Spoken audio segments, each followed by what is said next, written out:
I've spent a lot of decades trying to create a situation where fewer orphan beavers are created for people like John to take care of. I appreciate that. Yeah. Because we have a mutual friend by the name of Patty Smith down in southern Vermont, and nobody's more dedicated to beavers than her. And she recently raised 2, and she said, never again. Yeah, she only had 1 that survived. Yeah. But I gave her the second one. Yeah. Because I rescued that Yeah. from a dog attack. Yeah. But In Jeffersonville? Huh? Is that what, oh, no, that was a different one. Okay. No, it was a different one that Yeah, came from Stowe. Anyway. And we paired, it was a female paired with Yeah. Anyway, so John hasn't given up yet, so he's a trooper as well as an angel. And I've been working on Beaver Deceivers. I began in 1995 at the Penobscot Indian Nation. And I figured, this can't be that much to this. I'll get good at this and solve this problem in about a year. And now it's more than 25 years later, and it's still a big challenge to me. So it's a difficult thing to do, to essentially sneak water away from an animal that's been finding leaks in dams for a couple million years.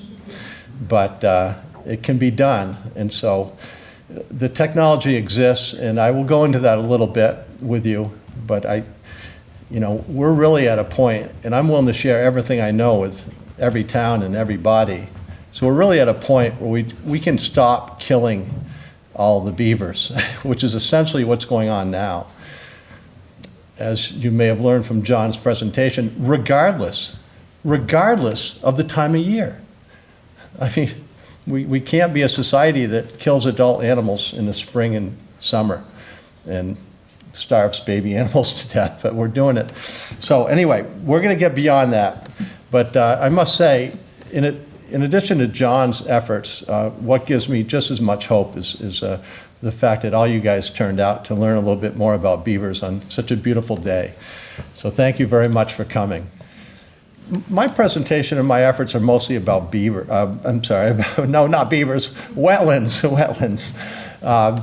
And I also am really big on context. I think that's going to, historical and landscape context of the whole beaver-human conflict will help us solve it, in addition to Beaver Deceivers. And so the natural condition, well, let me take a step back. Wetlands like this, call them open, rich marshes, if you will, but because there's a lot of different types of wetlands. But wetlands, so this is the sort of the natural condition of a beaver-created wetland. It's not forested. It's a rich, open marsh.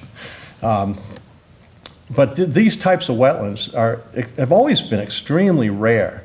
And then we wiped out beavers beginning in about 1600, and the fur trade continued for several hundred years. And beaver dams do not persist in the absence of beavers. They're in a constant state of decay. So very rapidly we drained, who knows, a million of these wetlands around the continent. They had already done that all throughout Eurasia. And so that was a gigantic wetlands loss. And then, as agricultural people for quite a few hundred years, if not thousands, wetlands, unless you're a rice farmer, they've always been our enemy. And so we've been draining these beaver-created, these beaver habitat areas even more and developing them, in recent centuries and decades, and it continues today. So we got to do a little bit better with that. So this just to highlight that point that these dams they require beavers to persist. They require the presence of beavers, otherwise they quickly get uneven and drain, especially during high flows. A recently maintained dam, because beavers work at the water line in a reservoir of water, is perfectly level.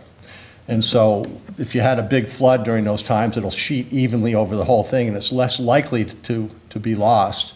Whereas as soon as the beavers either die or move away, the dam starts to decay and gets uneven, and then you get a heavy flow, and it'll cut through the low spot and drain the whole wetland. I have my own beavers down in Grafton, Vermont. where my parents bought property in 1965, and there wasn't a quarter acre of wetlands. But now I have, the original Beaver Deceiver was built there when I was a kid, and as a result, because to be fair, without an effective flow device, that's a general term I use, we can't have washed out roads and clogged culverts. You absolutely have to kill all the beavers. And so that one flow device now over the decades has just led to all kinds of wetlands around our property. And these beavers, which are, they come close and I can get good photographs because they're used to me. Not as comfortable with me as the beavers John raises, but. So I just wanted to share some of those photos. I'm sort of starting with the micro, and I'm going to go towards sort of the landscape macro. I've already started that by discussing, what happens to wetlands when beavers leave. But anyway, so beavers were gone for a couple hundred years, and the trees said, wow, what an opportunity. We can't grow in water, but now we can grow in these wetlands.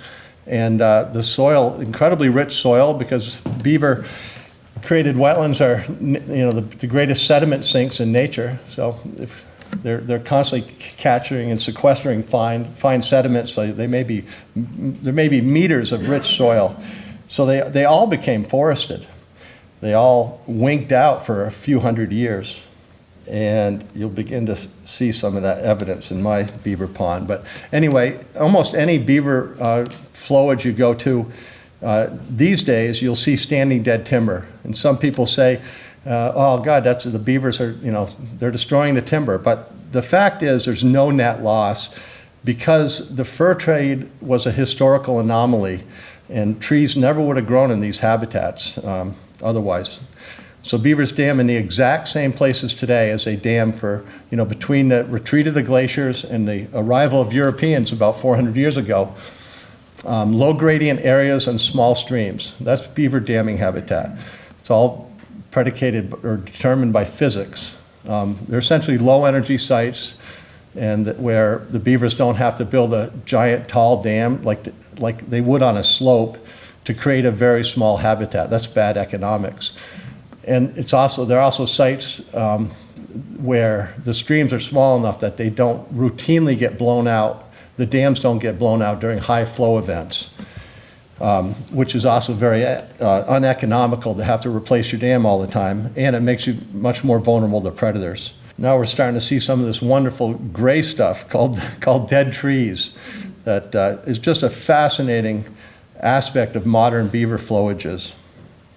But fleeting, the trees are going to fall over. We're not going to have another fur trade like that. So go out and enjoy the standing dead timber in beaver-created wetlands. It's great for wildlife too, great perches and nest cavities and feeding areas. But really just beautiful. I talk about the value of these very rare wetlands on our landscape.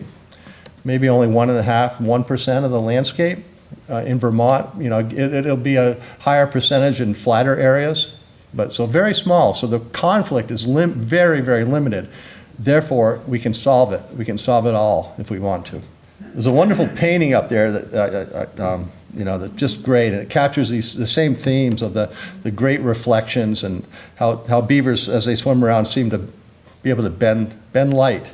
So yeah, it's easy to talk about the ecological, that's usually my focus, ecological value of these wetlands, and then the hydrological value, the capture of fine sediments and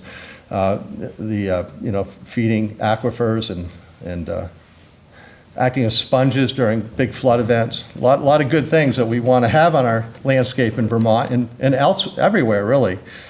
But there's also just an amazing spiritual and aesthetic value to these places because they're beautiful physically, but they also teem with life. And so it's really a great value.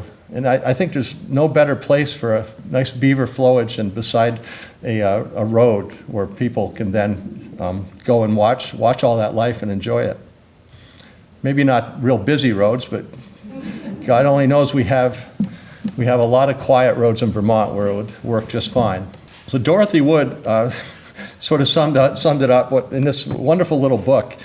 It's a very old book. My parents sort of started brainwashing me at a very young age. He says, without the beavers to keep it strong, the old dam falls apart. Water runs through it. The pond gets smaller and smaller. Soon it is gone. So that's why, that we shouldn't need the fur trade to demonstrate that happens on a massive scale. But it happens wherever you have a conflict, and it's usually a clog culvert. If you adopt a kill defense, if the beavers have already created any dams or in wetlands nearby, they are going to drain.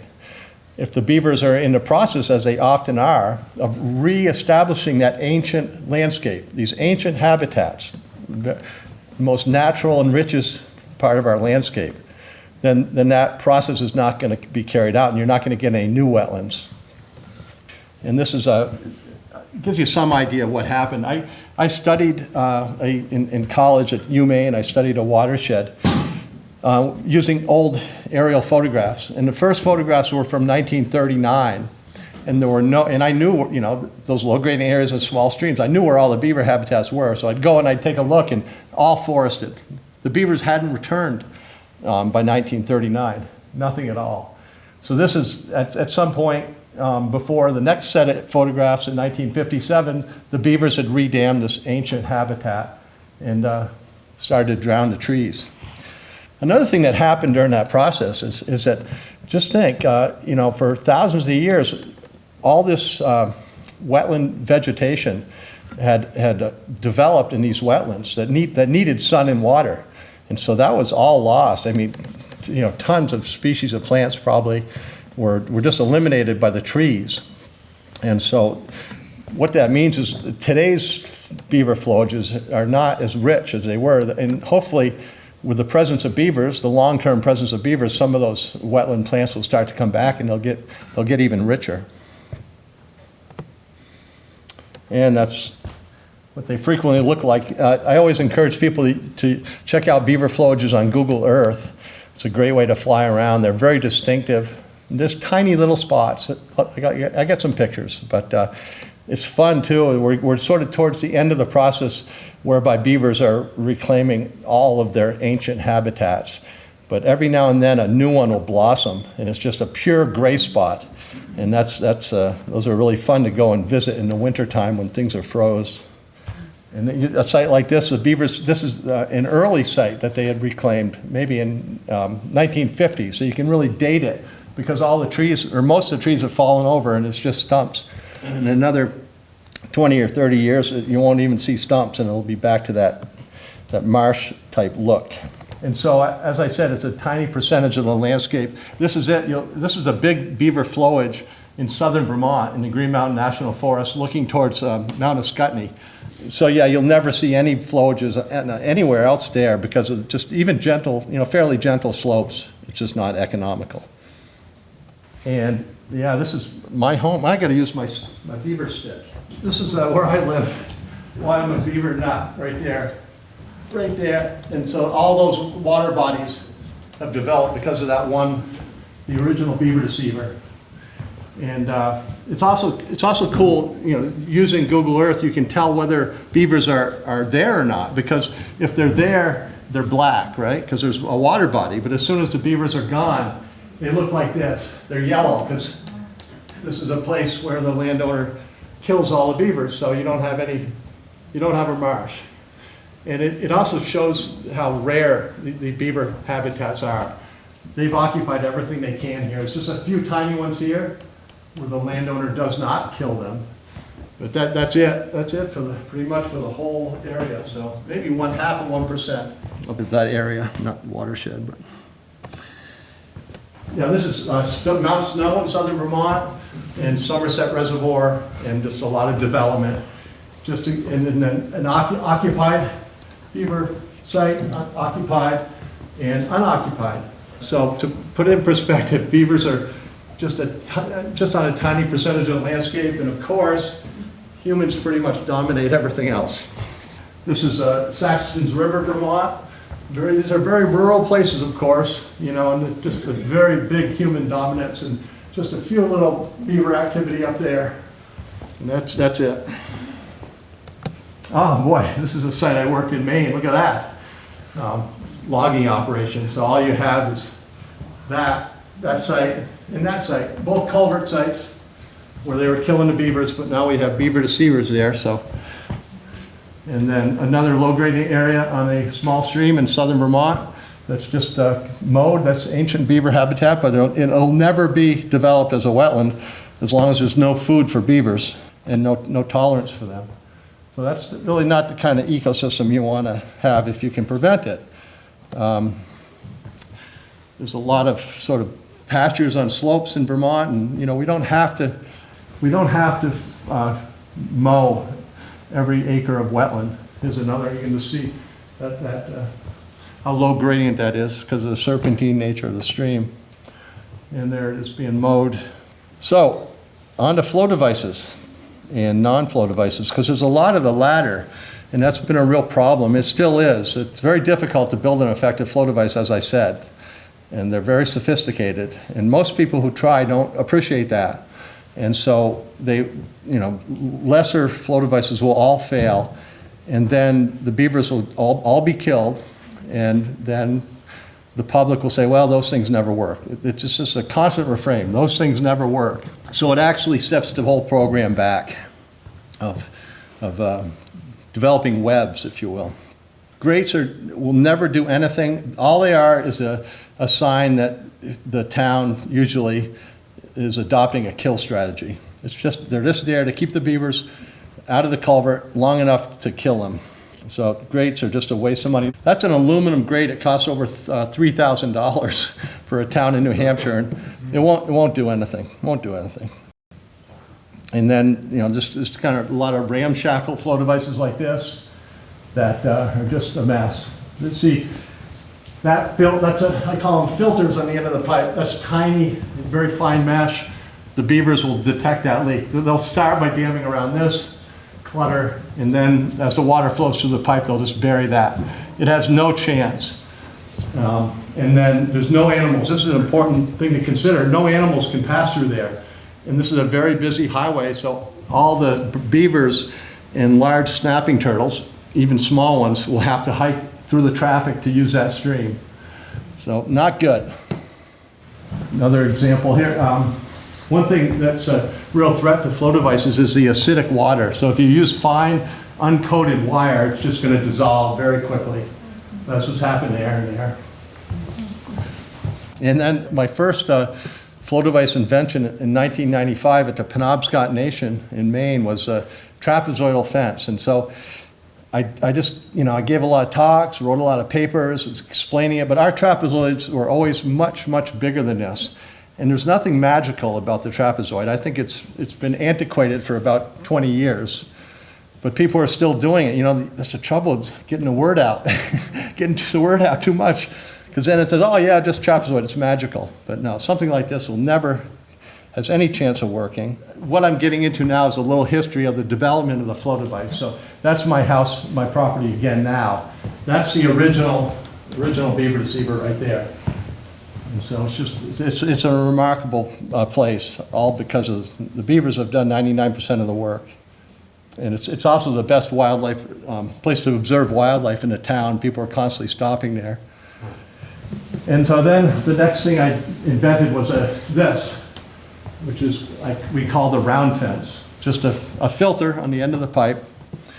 They did that for about 5 years, and that became antiquated. A lot of people know this now as the flexible pond leveler. But at the Penobscot Nation, we named it the Caster Master in juxtaposition to Beaver Deceiver. And we're proud of it. It was a very good flow device for its time, but we never get credit for it. And then more recently, I've moved on to things called square fences. See, after I came up with Beaver Deceiver and Caster Master, I lost all my creativity, and then I just named things round fences and square fences. But square, once you have a good pipe system, then when you're protecting a road culvert, you just add that to the initial fence on the culvert. You have to build an initial fence to prevent beavers from directly clogging it. And I now call those receiver fences because they almost always receive a pipe system, and all the deception is going on in the pipe system. That's where you're sneaking the water away from beavers. And so once you have a good one of those, then you don't need to make a fancy trapezoid or a big fence. You can just build a much simpler square fence. This is just kind of an odd arrangement. Every site is different because I'm sort of working with the topography that's at individual culverts. And in this case, I was trying to get the beavers to build a dam on the upstream edge. That's why the long perpendicular to stream flow orientation of this filter. Because it was just every site I work at, I look for opportunities to create wetlands, and because mostly it's just an issue of clogged culverts, and you can often have beavers creating other wetlands nearby that are no threat to property. And so eventually they did dam on the upstream side of that filter, and now there's a wonderful wetland there. Another site in northern Vermont. I can use PVC, which is the blue pipe, or polyethylene, which is black. And this is some of the benefits. This is on the Penobscot land, which is very flat. And so this is about an 80-acre wetland. The dam here is 1/3 of a mile long. It's just the most remarkable thing. And yet the beavers, see the beaver lodge? They were traveling down to clog that culvert. So without an effective flow device, you would have to kill all the beavers. You know, it only takes one beaver to clog a culvert. You have to kill them all. You'd have to extirpate them for good to effectively protect the road and thereby drain this magnificent wetland. So that would not be good. Here's a site I did in Alaska. I'll be going up there again soon. The Seward Peninsula. It's really a cool place. So the beavers are up there on the tundra. This actually looks very lush because there's a hot springs there. And but it's a little oasis in the tundra. That's in a very big filter, sort of a double filter, just because I'm so far away. I can't readily go make it better if they have any problems. And so there was a big dam there. It was actually flooding out the hot springs for this Eskimo corporation. But I show a lot of these pictures because this is what I love to see, and this is very, very common. Once you protect a culvert, then you can have upstream and sometimes downstream wetlands. It's just a tremendous opportunity. I think in any town there's probably sites like this where you can create wetlands at essentially no cost that might be worth millions of dollars. So it's a very exciting opportunity. At the same time, you're going to end a problem that's just going to drain the taxpayer in perpetuity, because culverts are beaver magnets, so they will always be clogged. If you kill all the beavers, another one's going to show up and it's going to clog the culvert before you can do anything about it. So it's grossly inefficient. So this issue also represents a great opportunity for towns to save money. Another site in Maine, same thing with the upstream beaver dam. And this is back to the Penobscot Nation, where we have a protected culvert right there, which has allowed all these wetlands to blossom. And the same thing in Vermont, southern Vermont, back to the coast of Maine down east. Magnificent, huge wetland that is only there because we've been able to keep the beavers alive. And this is a pond also on the coast of Maine, which has been, I first put this flow device in about 1997, so we've snuck millions, if not billions of gallons away from the beavers over that long time period. Back to the Penobscot Nation, another massive wetland. This is about 50 acres, and the culvert's there, and the beavers were coming from here to clog it. So, and similar scenario in New Hampshire. And this is in Vermont, where I call this a starter dam. It was just a great opportunity to encourage the beavers to dam just upstream from this road. And we baited, by creating a fairly solid starter dam. Some people call them beaver dam analogs, but it doesn't have to look anything like a beaver dam. So, and I've been using the term starter dam much longer. If you can create, if it's solid enough, you create some spillover stimuli, and then you bait the site with some aspen, then you get a dam very quickly. It's very exciting. You know, the federal government is paying, what, $400,000 an acre for people to build man-made wetlands because wetlands are so valuable. And those man-made wetlands are far less rich and less natural than beaver-created wetlands, which we can create all over the place at almost no cost. There it is a few weeks later, beginning to develop. And again, same idea. When these are roadside sites, like this one in southern Vermont, there are also fire ponds, which are really valuable.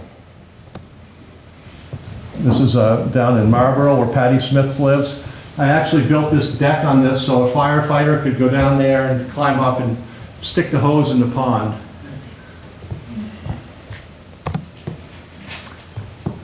Sometimes I paint them. This is, if it looks rugged, it's because it is, because this is another site where I expect a big beaver dam to develop. Then I have a pipe system also to control the vertical growth of that dam. And there's a green version. And another upstream beaver pond. And another, you don't see it yet, but I've been told that the beavers are now building a big dam right there. Okay. 1 beaver, 1 month. This is a very exciting. This happened in Marlboro, down in southern Vermont. I also decked this for the firefighters. But so this is a pond that was probably occupied by beavers very earlier in their recovery because there's no dead trees. And there were absolutely no beaver lodges either, which kind of tells me that the beavers have been rapidly killed here over the decades as they would show up, which is perfectly normal.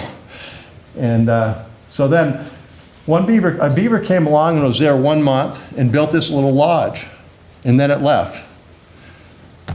And so as I was working, the lodge was being used by all these birds like tree swallows as a perch, and red-winged blackbirds and robins, and a kingbird with a dragonfly.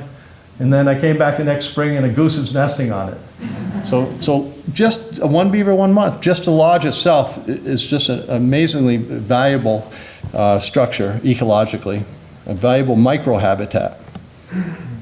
And this is my company. And I know I didn't bring enough brochures today, but I'm sorry about that, but I bought enough business cards and I have a website with a lot of information on it, and I'd be glad to help any individual or any town in northern Vermont. So thank you very much for your attention.